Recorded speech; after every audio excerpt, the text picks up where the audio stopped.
La patronal empresarial de Tarragona no té bons auguris econòmics, almenys fins al darrer trimestre d'aquest 2014. Aquesta és una de les conclusions que s'extreuen de l'observatori que la CEPT ha elaborat durant el mes de gener amb les dades del 2013.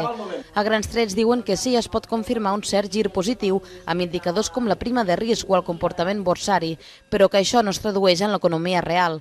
Segons Juan Gallardo, l'encarregat de l'estudi, el més preocupant a la demarcació és la taxa d'atur i l'endarreriment que la província de Tarragona registra respecte a la resta de Catalunya.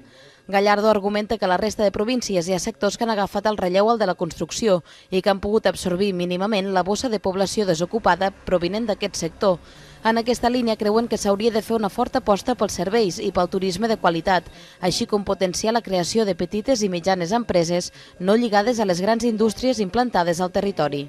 Què ens falta a Tarragona? Ens falta un teixit de pimes potent, autònom dels grans enclavaments industrials, que no vol dir que els enclavaments industrials no hagin de ser-hi, al contrari, és bo que siguin, però ens falta aquest teixit de pimes vinculats al sector serveis i al sector industrial, i de sector industrial parlo des de la transformació agrària fins a la transformació del plàstic, des de la metal·lúrgica fins al moble, des de la paperera fins a la valorització de residus, que és el que està donant el tret diferencial a la recuperació de l'atur a àmbits com Lleida, Girona i Barcelona. I en canvi això no s'està produint aquí.